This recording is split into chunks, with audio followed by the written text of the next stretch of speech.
Of course, I should remind you at the outset of this tweet, which will help us understand what exactly Dr. Jordan Bernt Peterson means when he instructs us to abandon our ideology, Rule 6 of Beyond Order. In his view, ideology makes other people do difficult things, while religion places the burden on the individual. And this tweet now has a new friend. Isn't that nice for it? He recently added extra info for what ideologies are. They are, quote, substitutes for true knowledge, which makes ideologues dangerous because they will underestimate the actual complexity of the things they're trying to solve.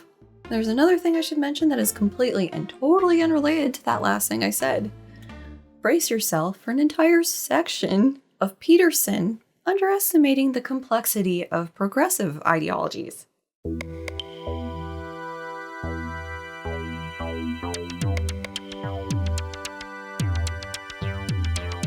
This video made possible thanks to the continuing support of viewers, patrons, and PayPal pals like you.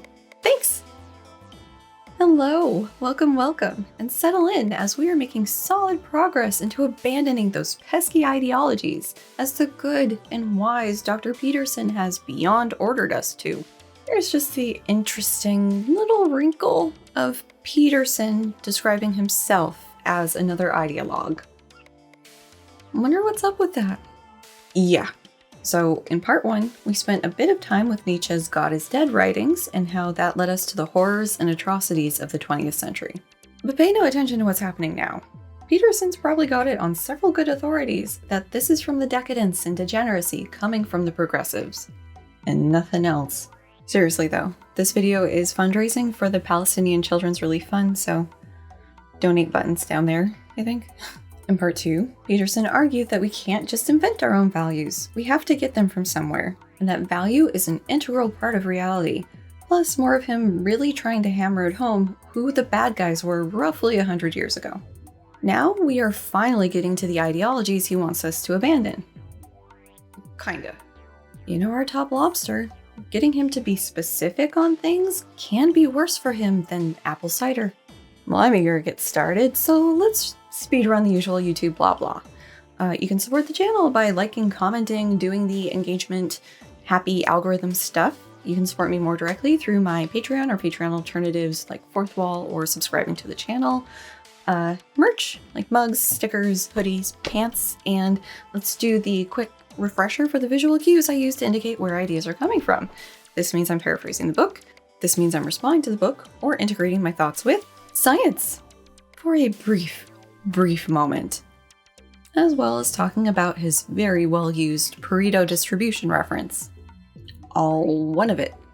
I hope you'll forgive me that we're doing this over here and not over there, but this week, to be brief, all of my health things decided to gang up on me at once, and so I'm feeling a little there. And the way I make these, I've been filming for 12 hours, and this is basically the only time I'm talking to camera for this. So I changed sweaters.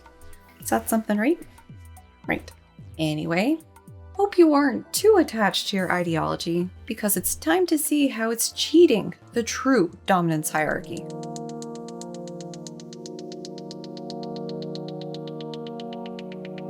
It is time to set aside the Leninist communism or the rhymes with Yahtzee ideologies, because he finally wants us to consider the current isms. They are all monotheists, practically speaking, or polytheistic worshippers of a very small number of gods. These gods are the axioms and foundational beliefs that must be accepted a priori, rather than proven, before the belief system can be adopted. And when accepted and applied to the world, allow the illusion to prevail that knowledge has been produced. I hate this move of his. Putting everything into religious metaphor boxes so he can, I don't know, make paint allusions to how having a modern ideology is like worshipping a false idol, at least in this case. We've previously encountered his dominance hierarchy of religious beliefs, like in Rule 2, imagine he could be and then aim single-mindedly at that, while talking about the ancient Babylonian story, the Enuma Elish. That their local variant of the Mesopotamian creation myth centered on their patron god was argued to reflect the hierarchical structuring of psychological value, because of reasons. But this assertion that ideologues are practically monotheists also reminds me of his denial that anyone is actually an atheist in 12 Rules. That somehow an atheist's actions reveal that they still believe in something, because they aren't going around in a Clockwork Orange, ultra-violent manner. It's such a stupid gotcha. Like, ooh, atheists aren't supposed to believe in stuff. Yet here you are, having basic moral beliefs. Checkmate, atheists. I really don't see the benefit of framing this argument in this way. It's just adding an unnecessary layer of complexity. But I suppose he really wants to emphasize what he sees as the irrational nature of progressive ideologies. It's almost funny that he apparently can't see how readily applicable this is to his own beliefs, religious or otherwise. Or his advice books.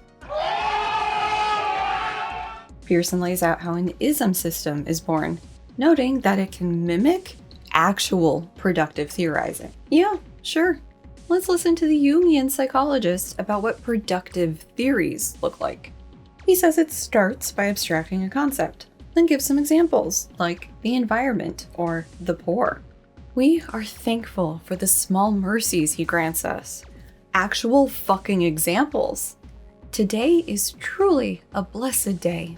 By distilling concepts into a single term, he says the complexities are lost, then proceeds to laboriously list reasons why people could be poor to illustrate this. In the interest of keeping things moving, we're not going to quibble about most of the reasons. Except for this one. It drew my attention to it because it's framed as an inevitability. It's not a description of an individual's factors, like mental health or an unfortunate geographical locale. It's merely noting the growing inequality between the top and bottom earners. It's not like there could be systemic factors behind that trend that we, as a society, could potentially do something about. Oh wait, it's exactly that. This is something we could change if there weren't huge financially backed walls preventing that. But then you take another look through his reasons for why people could be poor, and so many causes are reflecting systemic issues. Lack of funding in education, long-reaching segregated housing policies, substance use is reflecting a larger mental health crisis, and on and on. Practically everything on his list, in some way, brushes up against the isms he is so fervently arguing against. And this is just the first instance of Peterson himself, quote, hyper-simplifying issues in a way that suits his own ideology. Let us not forget, he's advising us to abandon ideology in this chapter, which is just... The icing on this shit brownie is he's even contradicting himself. All the way back in Rule 1, do not carelessly denigrate social institutions or creative achievement, he said that naming things is a critical step in how we process the world. Said another way, we abstract the, quote, infinitely complex world of phenomenon to break it down into chunks we can handle. To take a different one of his examples, the environment, by its nature, is a huge complex thing. Of course, calling it the environment is going to collapse some of the detail, but we can still talk about the changes the environment is going through as a result of our actions.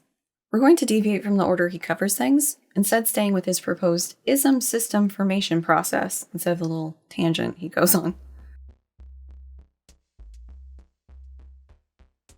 So step 1 is abstracting a concept into a label, which glosses over the specifics. Step 2 is to, quote, describe the problems that characterize each division. Presumably, and we are having to presume because useful examples are sparse moving forward, presumably he means something like climate change as a problem for the environment, or biased tax practices for the rich.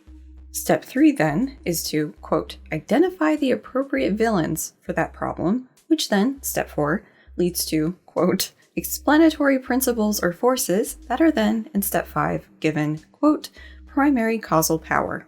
He sarcastically informs the reader of how to maximize returns, like building off sociological conjecture, and to let your, quote, unstated negative, resentful, and destructive reasons do the picking.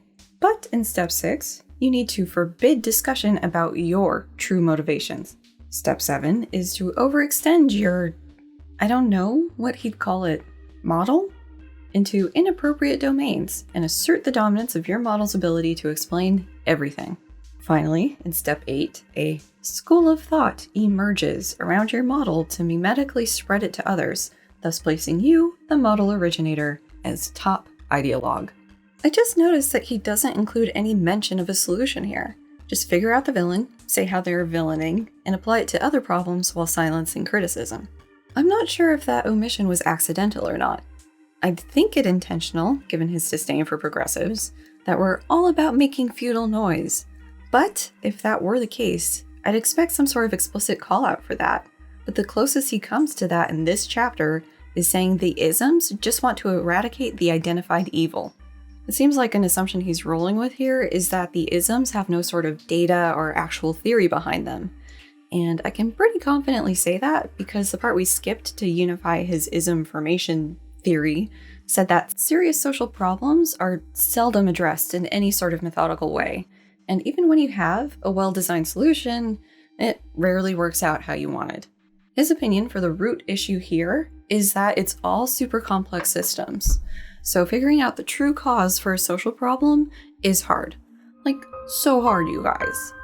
But the ideologue isn't concerned with any of that. Since the ideologue can place him or herself on the morally correct side of the equation without the genuine effort necessary to do so validly, it is much easier and more immediately gratifying to reduce the problem to something simple and accompany it with an evildoer who can then be morally opposed. Place your bets now in the comments for the creative conservative alternative he'll offer. Okay, to summarize all that down into something less unwieldy, he seems to think that the social problems have to stay raw and uncollapsed, as any abstraction will lead to your solution being invalid. But that's what the ideologues do when spinning up an ism, in his view. Find a complex social problem, name it, thereby abstracting it, script out the bad guy and how they're causing the problem, then apply it to other social problems from atop their high moral horse. The thing that seems so fucking obvious to me here is how well he's describing himself as an ideologue, with seemingly zero self-awareness. We have no shortage of examples to choose from. Value, in the somewhat non-specific way he uses it, is a way to, quote, reduce the complexity of the world. That we can use our understanding and prioritization of valuable things to solve the problems of the world. And that's what the isms are basically trying to do, right? Address the world's problems. And we can walk this through his proposed ism formation, and it fits. Value is abstracting the more nuanced aspects of how we allocate time and resources to problems, as well as the social interplay that can shape our behavior. One of the problems he's attached to value is the meaning crisis from earlier this chapter. That the Nietzschean death of God reflects some of us losing our traditional values, and we aren't able to fill that void. He's got no shortage of villains to attach here. Those on screen in the quote, or his nonsensical boogeyman of the postmodern neo-Marxists, to name a few. His villains are turning people away from the traditional values of their forebears, or filling the holy void. Tell me he isn't letting his own, quote, unstated negative, resentful, and destructive reasons guide his writing on this. But his motivations for arguing against his villains are pure. He's not just a conservative who wants to freely misgender people and stop trans people from getting the care they need, among other issues. He is fighting for the survival of the West. He's fully step 7'd to ludicrous heights, claiming that value is an integral part of reality itself. And finally, Peterson is and has been an integral part of the so-called intellectual dark web, a school of thought that's built up around the core member's solution to the meaning crisis, among other issues. According to his model, he's gone and done an ism. He's morally in the right because he says so, with decreasing reference support with each new book, aka lacking in genuine effort, and placing value at the pinnacle of the nested value hierarchy means that any who go against the traditional sources of value are to be morally opposed. Doesn't anyone notice this? I feel like I'm taking crazy pills! One last thing I want to note before moving on, as it's gotten a little lost in the ism noise. He seems to assume that the isms he's against aren't based on data, just progressive vibes. But if any of his little lobsters were able to break out of the echo tank, they may find that there are ample hard analyses happening for the burnt man's pet peeves. Climate change. We could talk about the potential economic impacts of working to fucking mitigate the change, discussion on the best way to assess the risks species are facing, or even working out the best way to get people on board with helping to mitigate where they can. You'll note those citations are all meta-analyses. meaning there's loads of work happening on second-order problems of climate change. You'd think that would indicate that this isn't some conspiracy against the developing countries or a ploy to get people to hand over their driving freedoms, but that's part of the line he pushes on Twixter. If Peterson's Twitter's anything to go by, a huge issue for him is just trans and or non-binary people. They exist, have existed, and despite what draconian attempts are made to eradicate them, will continue to exist. At this point, there is a constant flow of new publications indicating the importance of gender-affirming care, especially for the young. There's ample demonstrations that trans and or non-binary people are a vulnerable population that need proper safeguards in place. There's analysis on what factors lead people to detransition, and as I've said before in a different series, it's largely coming from external pressures, incredibly less so that the person felt transition was wrong for them. Letting trans and or non-binary people just live their lives and access the care they need shouldn't be a contentious issue, but it still is. In part because of ideologues like Peterson, who have argued, among other things, that the family's opinion about any transition steps their child may want to take matter more than what that person wants, even if they're an adult. In this little exercise, I'm doing something Peterson seems almost allergic to, giving examples and then spending some time with them. We can only speculate why he's keeping things vague. It could be to give him a bit of wiggle room and plausible deniability. Like, he's not saying that trans people aren't valid. That's really a bad faith argument by the hysterical, purple-haired left. He is not taking any sort of stance on climate change, only that the environment is a low-resolution representation that hides important info. Or this vagueness and lack of examples could just be bad writing. Never ascribe to malice that which can be explained by stupidity and all that. It is, after all, a pretty consistent hallmark of his work. But is it a bug or a feature? Well, if we harken back to his own advice, he really should be aiming at higher speech precision than what he has here. My point here is that these various ideologies aren't just ass pulls, there's solid theory and data behind them. One might dare say more than for Peterson's proposal to solve the crisis of meaning by getting back to the old ways. But let's continue, and let me just say that bringing up his role in the intellectual dark web only gets more ironically funny from here. Incompetent and corrupt intellectuals thrive on such activity, such games. The first players of a given game of this sort are generally the brightest of the participants. They weave a story around their causal principle of choice, demonstrating how that hypothetically primary motivational force profoundly contributed to any given domain in human activity. Come to think of it, we don't even have to go look at his views on value to demonstrate his ideologness. It's all right here. The Matryoshka doll of Peterson's anti-ideology ideology, with him taking residency as the top anti-ideology ideologue. In my estimation, he's done all of this, probably even considering himself amongst the brightest.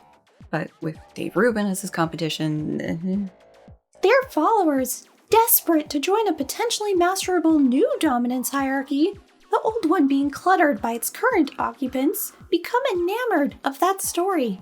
While doing so, being less bright than those they follow, they subtly shift contributed to, or affected, to caused.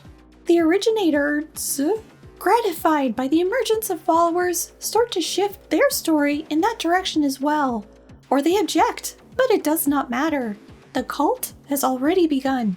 I think some subtext in his dominance hierarchy discussion is that people are switching to an illegitimate dominance hierarchy away from the true dominance hierarchy we should really be concerned with. So the big names associated with the progressive isms, in this view, are only big because they cheated their way onto a new pyramid. Obviously, they never would have made any progress in the traditional hierarchies, which, snark aside, does have an element of truth to it, as the traditional Western dominance hierarchies generally favored older white men. So I suppose your interpretation of the problem here will depend on your feelings of crusty, old, straight, cis white guys being in charge of everything.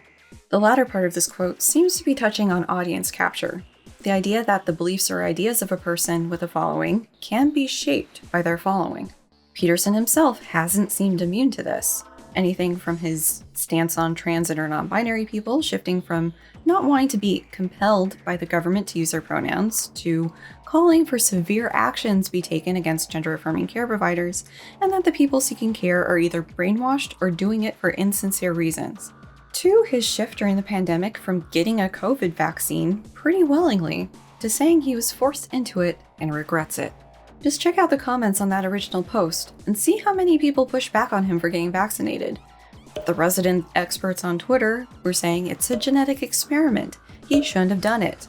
He got. I wouldn't be the least bit surprised to hear that he got pushed further right on these issues as a consequence of interactions with or feedback from his core audience. One last little bit of snark to start the year off right. We started out this chapter with him talking about the gratification he got from the huge auditoriums he was booking for his 12 Rules tour, and all the people who told him the book was important or impactful for them. Yep, but let's not lose sight of the problem here.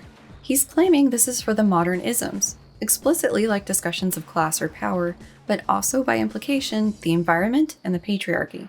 Using the names that'll round out this section, he's saying that Marx, Foucault, and Derrida were incompetent and corrupt intellectuals who founded an ism cult built around a gross oversimplification of the world. Please bear with me while I admittedly speculate out my ass a bit here. I have read plenty of theory in my day, just not the type of theory y'all usually mean when you say that. We're talking theories of attention or perception, not why is capitalism. So use the grains of salt judiciously here, just Salt Bay everywhere. Peterson's central complaint to all of this is that the isms are merely an abstraction of the problems that fall under their umbrella. But using that as his position, he's leaving these things at a very global level. My gut instinct was to describe this as a levels of analysis issue, and thankfully I checked to see if that's a thing, because it is, and hey, lucky me, I was even using it right. If you keep things zoomed out at the global level, sure, a lot of important detail gets lost, but that doesn't mean all discussion has to stay at that level. Things can be zoomed down all the way to the individual micro level, and that detail comes back into focus. Something Peterson seems to be missing or omitting is that different levels of analysis are appropriate depending on the type of questions or problems you're interested in. It doesn't make sense to focus all analysis of climate change on the individual level, but that's largely been his argument. That environmentalists are making the average boy or man feel bad, or worse, that it's up to them to remove some humans from the situation.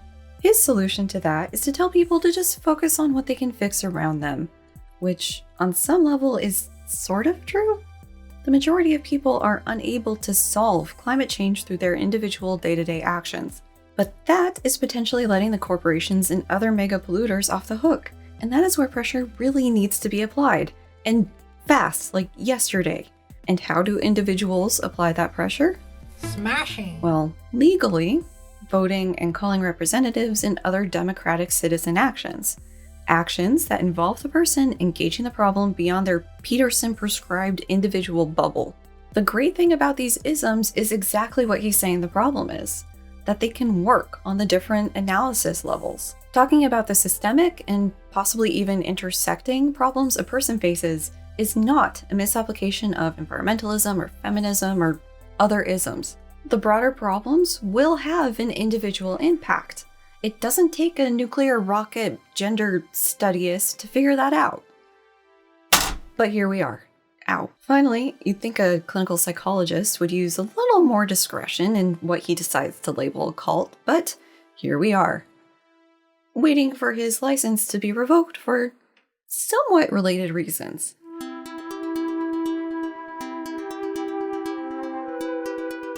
This kind of theorizing is particularly attractive to people who are smart but lazy.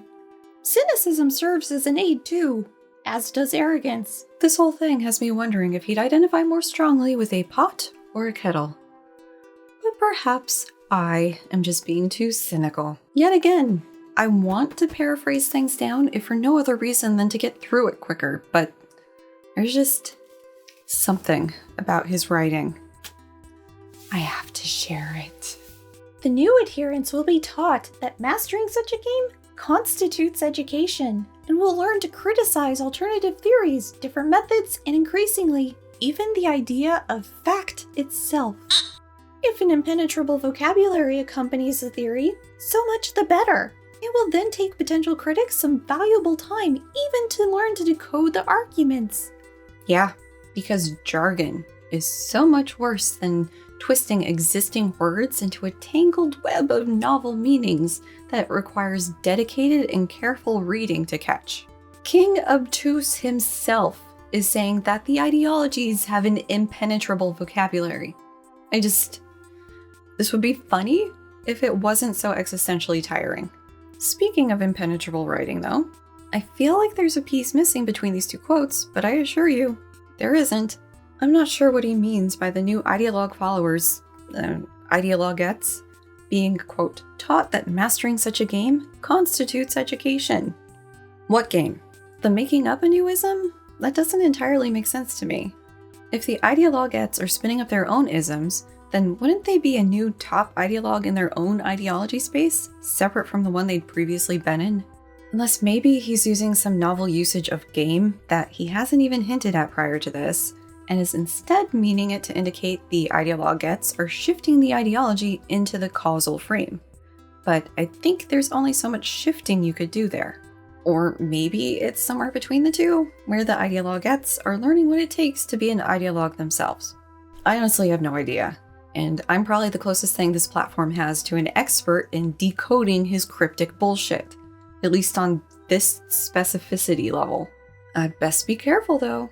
Would hate to OD on irony before finishing out this book, let alone this chapter. Bullshit asymmetry principle, am I right? He talks about Freud inspiring a sexuality-ism, and it's actually pretty revealing for Peterson's thought process here, so I don't get to do what I wanted to do and just skip it. So Peterson says that Freud's ism was to reduce motivation to sexuality to libido, and then seems to imply that what Freud did, that was totally fine. The issue is that anybody sufficiently literate, intelligent, and verbally fluent could do the same. This is because sexuality, like any multifaceted single term, can be defined as tightly or as loosely as necessary by those who use it for comprehensively explanatory purposes. No matter how defined, sex is a crucially important biological phenomenon, key to complex life itself, and its influence may therefore be genuinely detected or plausibly invented in any important field of endeavor and then exaggerated, while other factors of significant import are diminished in importance. In this manner, the single explanatory principle can be expanded indefinitely, in keeping with the demands placed on it. So, seems like Peterson's alluding to the concept of falsifiability, which in the context of Freud is just... Is he trying to break my mind? The quick version, if you aren't familiar, is that when we're doing a science, our predictions or our theory need to be falsifiable. Said another way, they need to be able to be wrong. If you do an experiment and it comes out contrary to what you predicted, you can't just pull something out of your ass to make your theory still work. And I may have just uncharitably described the work of Freud. A whole bunch of asspulls because he was so sure he was correct. I feel like I should remind you, dear viewer, that Peterson said Freud was a genius, as evidenced by, quote, people still hating him.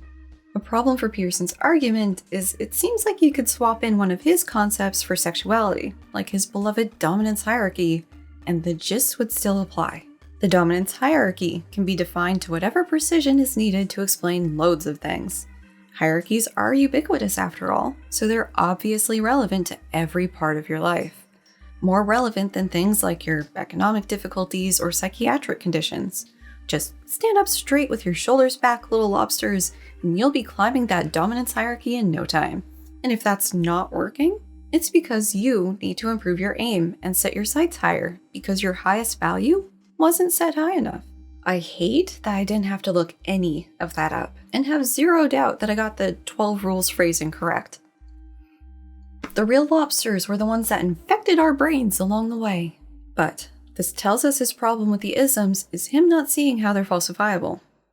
That's something to work with, at least.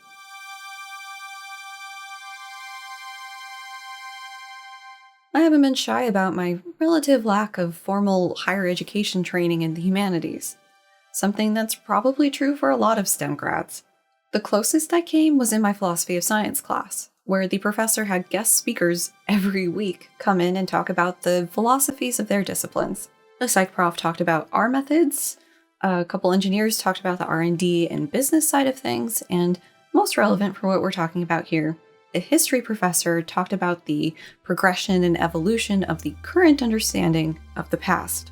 In retrospect, I imagine Peterson would call this professor postmodern, because he talked about how our view of the past changes as a consequence of the prevailing views and biases changing, as we can't help but look at the past through a modern lens. Also, it's easier to understand the lens used by previous eras than to really take stock of the modern one, because we're stuck in it. And even this understanding of the previous lenses is colored by our modern everything. I bring this up now because I want you to get where I'm coming from. That little story contains the closest I have to being taught how theories in the humanities are tested or vetted or verified or whatever you want to call it. I, maybe naively, thought it would be a simple matter of mainlining some intro humanities stuff, and I'd have something useful to say with regard to Peterson's problems with the isms. Many agonizing days of research later, complete with a couple emotional blue screens. And yeah, turns out, not that simple. This whole video, really. Morale is low. Part of my difficulties can probably be summed up by a half-joking warning I got by a snugglerific member of my Discord. Even if I am able to understand how the process works for one part of the humanities, like sociology, that doesn't mean that I can then apply it to the rest, which in retrospect, duh. Plus the pervasiveness of winging it. It all just kind of sprained my noodle a bit. This whole chapter has been bad for the stability of my brain. Thanks, Peterson. From the depths of this epistemological abyss, I may have found a little bit of insight I needed. Things are different in the humanities.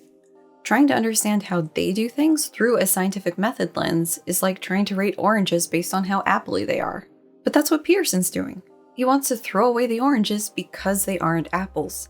Well-designed, controlled experiments are practically impossible for some fields. Like, we can't scientifically test how communism stacks up to the other economic systems by setting up countries on equivalent islands with matched resources, population demographics, belief systems, and other relevant variables, then tracking how things go.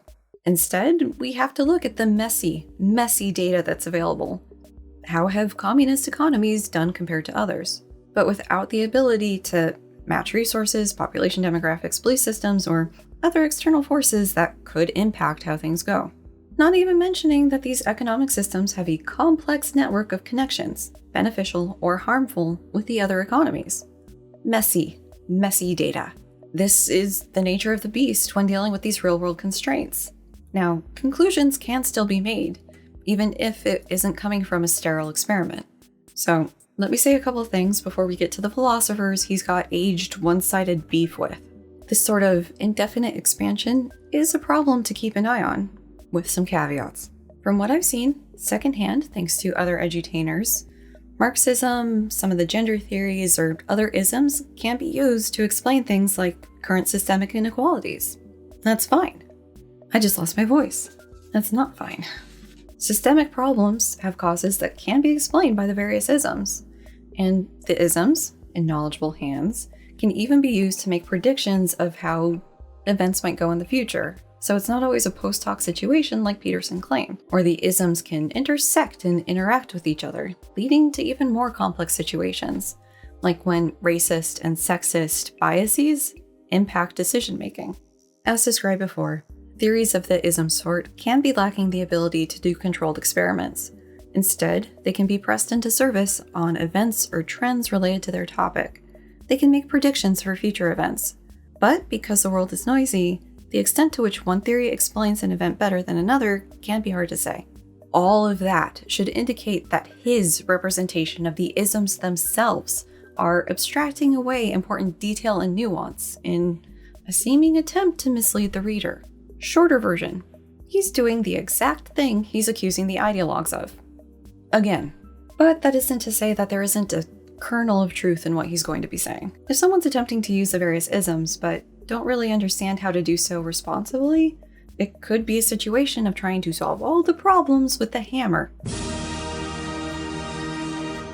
You have some understanding of how this ism can be used or what it can do, and can see how it could be used everywhere, and then pursue doing that with a single-mindedness that would make Peterson proud. Unfortunately, this seems to generally be done in a way where the person doesn't also understand the costs, constraints, or other nuance needed for that ism, and so interactions with that person about this topic tend to be not great and generally unproductive for all parties involved. But this can also happen for critics of the ism. They don't have a full understanding of it, but they're going to try to dismantle it like they do. Take the recent Daily Wire comedy quotes as an example here. A fictional story of a bunch of dudes forming a trans woman basketball team to cheat. Something they had to demote from being a documentary when it turns out you can't just do that. With that said, let's continue. He says Marx did the same thing as the Freud knockoffs, but for economic class, with nary a citation in sight. Everything can be explained by running it through a Marxist algorithm. The wealthy are wealthy because they exploit the poor. The poor are poor because they are exploited by the wealthy. All economic inequality is undesirable, unproductive, and a consequence of fundamental unfairness and corruption. He acknowledges that there is some value here, as economic class is a part of the social hierarchy, and the Pareto distribution means that wealth accumulates at the top, quote, but the fact that the comparatively rich are always a minority, and a small one at that, seems dismally immutable. He sure does love that reference. Showed up in 12 Rules for Life as well. And good job, Peterson. He's accurately conveyed the basic idea with a good citation. Well done. One of the things he's glossing over here is that it isn't just that, quote, wealth accumulates in the hands of a minority of people, it's that wealth accumulates at the top exponentially. This growth can be slowed by various factors, like wealth or estate taxes, or other economic policies designed to curb this growth, as is reflected in this figure showing the top 0.1%'s income share for roughly a century. So no, Peterson, it isn't immutable. But it seems like he wants the reader to accept that it is. It's just a fact of life. There's no use fighting it. Best pull up those lobster straps, stand up straight with your shoulders back, and get to work advancing up that hierarchy. Pulling back to the bigger Marx picture, he's done a poor job conveying anything beyond a distilled version of Marxism. Mayhaps he hasn't done further reading since his attempt at a debate with person-shaped philosophy raccoon Zizek. Regardless of wherever Peterson's pulling his Marxism info from, he seems to assume all applications or analysis of Marx takes this hypersimplified approach. His debate with Zizek should have shown him otherwise, but I guess not. Of course, he has to go through his little hokey pokey of Marxism flopping where attempted, so he says the postmodernists swapped out money for power, and that they are still, quote, overwhelmingly influential in much of the academy today. How much you want to bet? If his little pet academy was operating when he published this book, there would have been a footnote advising readers to check it out. He already did it in Rule 1 with his self-authoring website. With regard to, quote, implementations of Marxism being a, quote, disaster everywhere it was attempted. Why'd it fail, Peterson?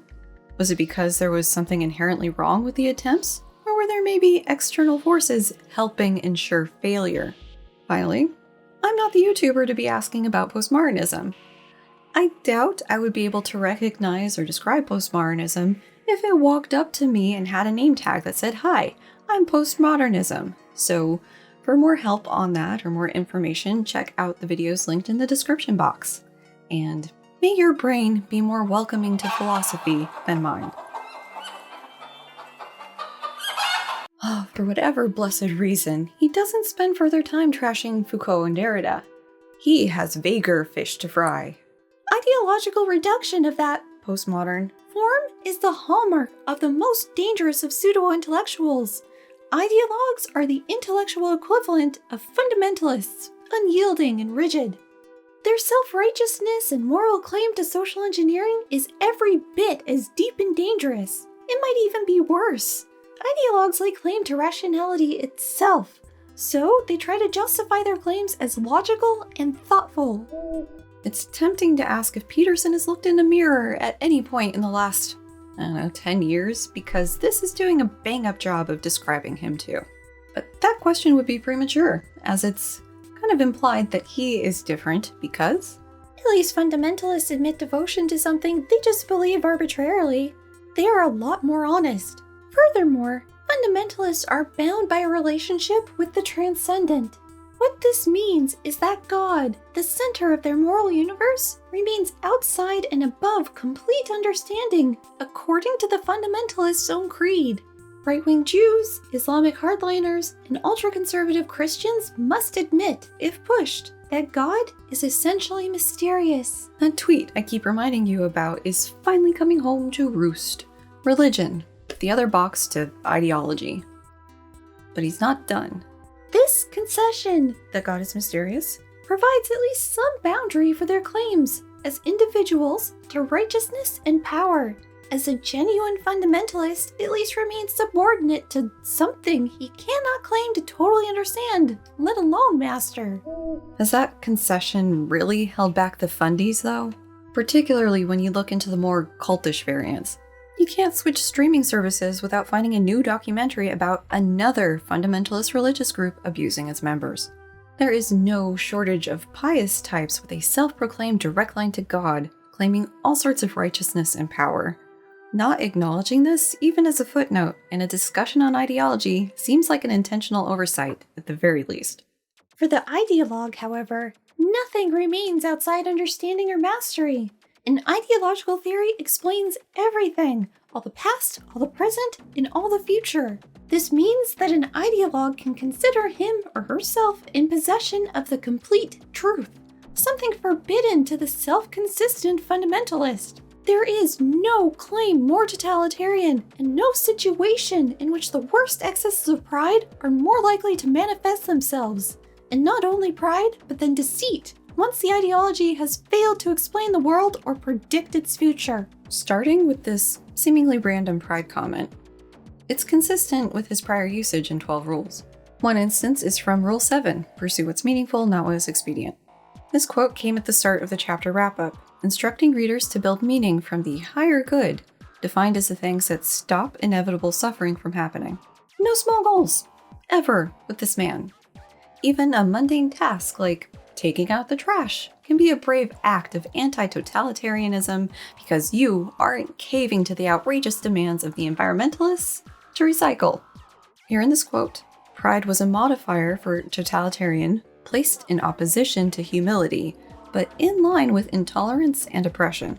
Humility was stressed because maybe, probably, you're unhappy with the state of the world because you are the one who is sucking, not the world. The other facet of pride was in Rule 8. Tell the truth, or at least don't lie. The context is Peterson saying speech can be used to, quote, manipulate the world to your benefit, which happens when people are living, quote, life lies. He argues this is bad, in part because you're trying to warp reality to match what you want, which, quote, requires the arrogance, certainty, and pride of Milton's characterization of Satan. Helpful for now, he then includes an example of a, quote, left-leaning student adopting a trendy anti-authority stance and spending the next 20 years working resentfully to top the windmills of his imagination. Sound familiar? From these two instances of pride in 12 Rules, the current quote's inclusion of pride as a manifestation of ideologues running amok makes more sense. The ideologues aren't being humble enough to see that they are the biggest problem in their life, and are trying to manipulate reality into being in line with whatever utopia they want. It's boggling my mind that for all the idea recycling he did from 12 Rules, he didn't include this one. Like, it's implied, if you're as deep into the lobster lore as I am, but he missed an opportunity to take another pot shot at progressives. Oh well. While we're here, Peterson seems to be forgetting about all the doomsday prophecies associated with Christianity. The Bible seems to have a lot to say about the past, present, and future. And that's not even branching out into the less canon but popular sayers of doom. And don't tell me any of the televangelists or their like don't portray themselves as having access to the, quote, complete truth. Come on. This self-consistent descriptor isn't wiggling him out of this one. It is a bit funny that he's managed to big language himself into including most of physics as an ideology, as there's pretty concrete predictions for the past, present, and future. I suppose Peterson could dismiss this criticism, as most physics theories aren't trying to explain everything, but then we could really get into the armchair weeds by debating what is meant by everything. And I think, okay, there's a couple of mysteries in that question. What do you mean, do? This quote's assuming that people subscribing to an ism have to go whole hog in on things as he's described. It seems to me like there's room to be agnostic about things. A person can be a feminist without feeling like it has the complete truth about everything. Now, in fairness to Peterson, there are absolutely people out there who will try to push everything through their favorite ism. Like, everything can be explained through Marx's or Murray's or even Peterson's ideology. And those people can be so frustrating to talk to because, in my experience at least, it's like you're talking to a wall. Nothing you say is going to make any sort of impact. They're so hopped up on their ideology, you can't talk them down. But those people aren't everyone. Most people aren't married to their various isms and can take a more nuanced approach.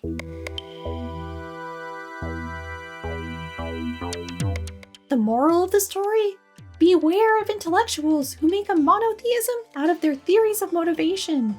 Beware, in more technical terms, of blanket univariate single variable causes for diverse, complex problems. Assuming what I'm even understanding what he's meaning here, are isms always about motivation theories? One of Peterson's villains, environmentalism, is only really about motivation if you take his position of it trying to get people's behaviors to change.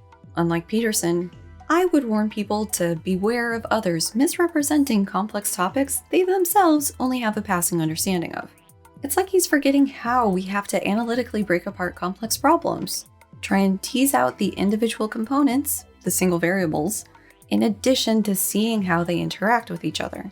And if his beef with all the isms is coming from his understanding that they are only approaching things from a univariate approach, why is he so against intersectionality?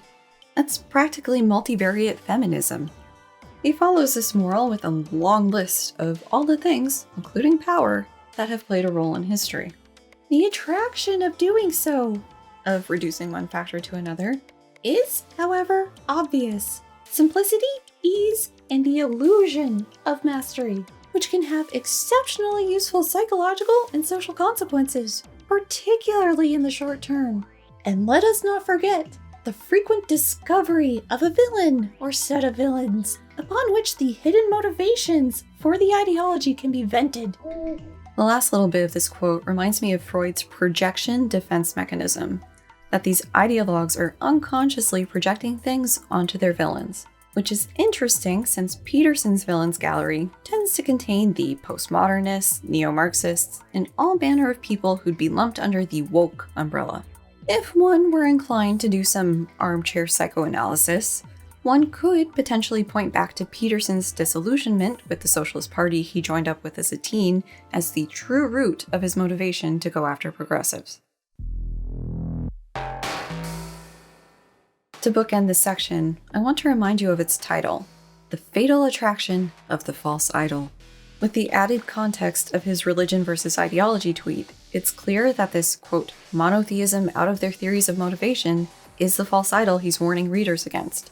Because of course, the true idol we should follow is our traditional religious beliefs, gifted to us by our wise ancestors. The last part of this chapter will bring us back to Nietzsche, again, and the concept of ressentiment. If you don't beat your hostile resentment, you can't have any meaning. How can you have any meaning if you don't beat your resentment? Guess we'll find out next time.